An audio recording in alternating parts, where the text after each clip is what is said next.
जहाँ गांव में कभी कभी जाने का अवसर मिलता है, शहरों में भी कथाएं होती, देर रात तक कथाएं होती, तो कभी कभी कुछ श्रोता ऐसे होते बेचारे जो कथा में सो जाते हैं। अच्छा ही है जो घर में नहीं सो पाते बेचारे कथा में सो लेते हैं कम से कम। अच्छा, सोना बुरा नहीं है, ये कोई पाप नहीं हो गया है, अब प्रकृति आ गई, नींद तो आ गई। लेकिन आपने एक बात देखी होगी, कभी किसी सोने वाले ने आज तक ये स्वीकार नहीं किया कि हम सो रहे हैं, किसी ने। एक बार एक महात्मा कथा कर दी, एक सज्जन सामने ही बैठे, ऐसे करें बार बार। सब महात्मा जी ने कहा क्यों सो रहे हो? नहीं। फिर सोया। महात्मा जी बोले सो तो रहे हो? बोला नहीं। तो महात्मा जी ने कहा आंख बंद क्यों करते? बड़े ध्यान से सुन रहे, मतलब और लोगों को ध्यान है, यही एक ध्यान वाले हैं जो ध्यान से सुन रहे हैं। अब महात्मा भी परेशान, वो माने नहीं कि हम सो रहे हैं और सामने ही सो।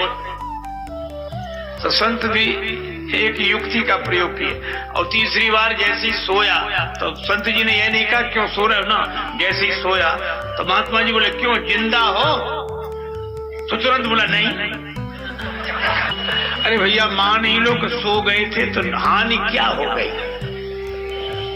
पर कभी कभी तो बड़ी विचित्र घटनाएं घटती है। कम से कम सोए तब तक तो कोई बात नहीं। एक आदमी तो कपड़े की दुकान थी, उसकी दुकानदार था, वो भी कथा में सो रहा, तो सोते सोते सपना भी देखने लगे। उसको लगे कि हम अपनी दुकान पर बैठे हैं, ग्राहक आया है और कथा हो रही है, उसके दो कान तो बंद हैं, सपने में दुकान चल रही है। ये कपड़ा क्या हिसाब दिया? पुराने जमाने की बात, 5 रुपए मीटर। अरे कुछ कम कर लो, 4.5 मीटर। नहीं नहीं, ग्राहक जाने लगा। उसने सोचा ग्राहक ही जा रहा सपने, तो बड़ी मनी मन बोला ले जा 4.5 में, और 2 ही हाथ पसार, आगे वाले भक्त को कुर्ता दी हो फार। ये बेचारे एक सज्जन आगे बैठे कथा सुन रहे थे, उनका कुर्ता पकड़ा, फर और फर की आवाज उसने देखा तो डांट कर बोला कथा सुनते हो कुर्ता फाड़ते थे। बोला और हमारा ग्राहक चला जाता तो? अरे बोले यहाँ ग्राहक कहाँ? अब अरे हम समझ रहे थे दुकान में ही बैठे, हमें क्या पता।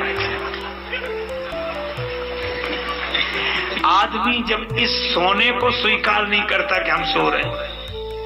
अच्छा, अभिमानी की एक प्रकृति होती है जो माने नहीं। अभिमानी, अरे अभी क्या मानी जिसने कभी नहीं मानी, वही अभिमानी। कभी नहीं।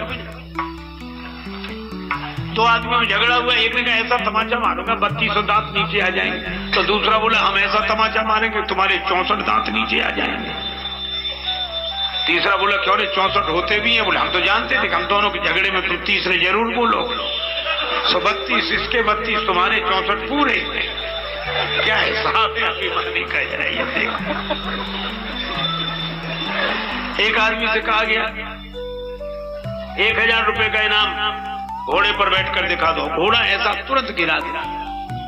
घोड़ा बैठा, घोड़े ने छलांग लगाई, एक हाथ आगे खिसक गया गर्दन पे, तीसरे सिर पर, चौथी बार गिर पड़ा। और जैसे गिरा लोगों ने कहा हार गया, हार गया। कहने बोले कौन हार गया? इनाम निकालो। पहले धूल तो झड़ा, काहे हारे ही नहीं हम। बोले हम तो आगे बढ़ रहे थे, आगे बढ़ रहे तो घोड़ा ही खत्म हो जाए तो हम क्या करें, हम तो आगे बढ़ रहे। यह अभिमानी का गणित है। एक आदमी छत पर टहल रहा, छत पे नीचे से सड़क पे से एक आदमी दूसरा निकला, तो नहीं सोचे समझे पानी की पीक चला गया, उस बेचारे के सिर पे पड़ी। तो उसने कहा भाई साहब नीचे देखकर नहीं थूक सकते? तो क्या बोला तुम ऊपर देखकर क्यों नहीं चलते? बोला ऊपर देखकर चलते तो सिर का स्थान वहीं होता। एक भिखारी किसी के घर रोज जाए, मैया कुछ मिले, मैया से एक बुढ़िया थी, कभी कुछ न दे, कुछ नहीं बाबा जाओ। भिखारी चला जाए, पर भिखारी ठहरा रोज जाओ और रोज बुढ़िया बना करे। एक दिन बुढ़िया घर में नहीं थी, वो गई थी मोहल्ले में कहीं बैठने, बहू थी। भिखारी आया, भैया कुछ मिले? तो बहू ने कहा बाबा कुछ नहीं, जाओ जाओ। भिखारी चले गए, रास्ते में बुढ़िया मिली, कहाँ गए थे? तुम्हारे घर। कुछ मिला? नहीं। क्यों? बहू ने मना कर दिया। सास बहुत नाराज, बहू कौन होती मना करने वाली? मना कैसे किया? चलो, भिखारी ने सोचा दोनों के झगड़े में हमें फायदा हो। लौट आया, सास ने बहुत डांटा बहू को, मना किया। हाँ, क्यों किया? आप पूछ गए तो जो मैं करूंगी तो तू करे। कल से आई और अपना मुकुट चलाती, इस घर में मेरी चलेगी। मना करती तो मैं करती, तू कौन होती मना करने वाली? बहू को बहुत डांटा, फिर सास बोली बाबा अब मैं मना करने कुछ नहीं है, जाओ। ये अभिमानी कर रहा है। तो जब आदमी सीधी सी बात नहीं स्वीकार करता कि हम सो गए थे, आप सोचो सामान्य ढंग से सो जाए तो कोई ये नहीं मानता कि हम सो गए थे। तो मोह की नींद में सोने वाला कैसे मान ले कि हम सो गए? तो अर्जुन को मोह की नींद की झपकी लगी है। वे वैराग्य की बात करते हैं, साधुता की बात करते हैं। भैक्षम पीह लोके, मैं भिक्षा मांग के गुजर करूंगा, पर इस रुद्र से सने हुए राज्य को मैं नहीं स्वीकार कर सकता। भगवान ने कहा ये तुम्हारी महानता नहीं है, मोह है, ये नपुंसक का काम है। क्लेप्यम मां स्मगमा पार्थ। और ये कहा क्षुद्रम हृदय दौर्बल्यम त्यक्तोतिष्ठ परंतम, ये क्षुद्र हृदय की दुर्बलता छोड़कर मैदान में खड़ा। अर्जुन शिष्य हो गए। शिष्यस्ते हम साधिमाम त्वाम प्रपन्नम। तब भगवान ने उपदेश दिया और अर्जुन को तब बोध हुआ। और तब ये भगवान के हाथ के यंत्र बनकर लीला करते हो। गीता कल्याणकारी ग्रंथ, पर ऐसा नहीं है। एक डॉक्टर साहब थे, उनके पास जब कोई मरीज जाए, डॉक्टर साहब चलो मरीज, भैया नियम तो कर ले। क्या नियम? एक श्लोक गीता का पढ़ते हैं बस। तो बैठा रहा और वो 2 मिनट में पढ़ के आ गया। चलो, तो मरीज को बहुत खुश हुआ कि हमारा बड़ा भाग्य जो ऐसे धर्मात्मा डॉक्टर मिले जो गीता पढ़ते। तो मरीज बहुत खुश हो रहा था। लेकिन अंत में उसने कहा डॉक्टर साहब आप गीता रोज? हाँ, नियम से। तो कौन सा श्लोक? मैं एक श्लोक पढ़ते, आगे पीछे कहीं एक श्लोक। अच्छा, एक अक्षर मंत्र है उसका, हमने एक श्लोक। तो मरीज और उत्सुक हुआ, कौन सा श्लोक पढ़ते हो? डॉक्टर बोला जिसमें लिखा है कि अर्जुन तेरे सामने जितने खड़े हैं तो सबको मरा हुआ समझ, तू तो निमित्त मात्रम भव सभ्य साचिन, तू तो निमित्त हो जा। बोलो ऐसी गीता। अरे भाई, गीता में जो ज्ञान है उसका। पर अंतिम बात कह रहा हूं, ऊपर श्री हनुमान जी बैठे। भीष्म पितामह जब बाण वर्षा करते तो अर्जुन का रथ थोड़ा ही खिसकता, और अर्जुन जब बाण वर्षा करते तो भीष्म पितामह का रथ बहुत पीछे तक जाता।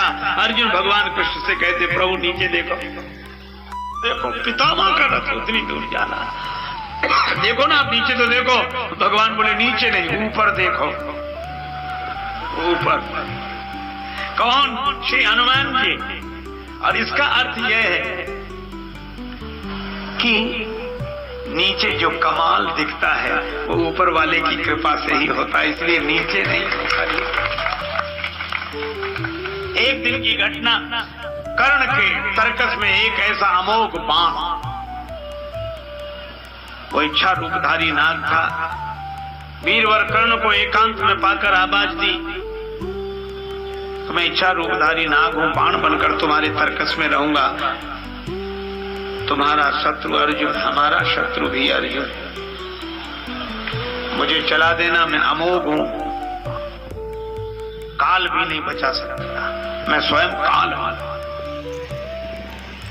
सर्कस में रख लिया।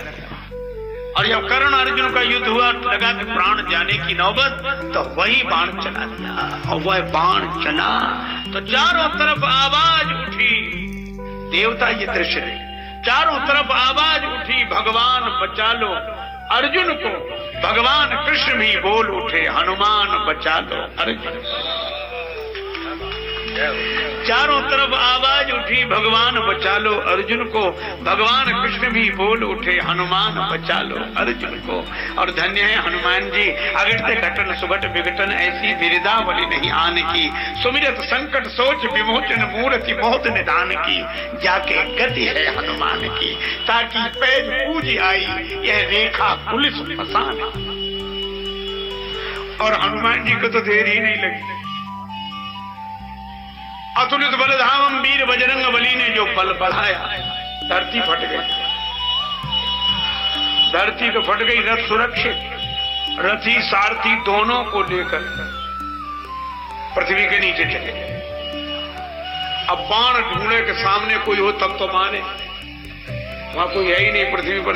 अब बाण चलकर नष्ट हो गया, और जब बाण चलकर नष्ट हो गया तो हनुमान जी फिर दोनों को लेकर ऊपर आ गए, रथ को लेकर ऊपर आ गए।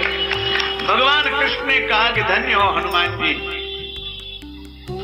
श्री राम अवतार में राम और लक्ष्मण को बचाने के लिए आप पाताल में गए थे, उनको बाहर लाए थे, उनको पाताल से पृथ्वी पर लाए थे बचाने के लिए, और आज भी कृष्ण अर्जुन को बचाने के लिए पाताल में लेकर चले गए।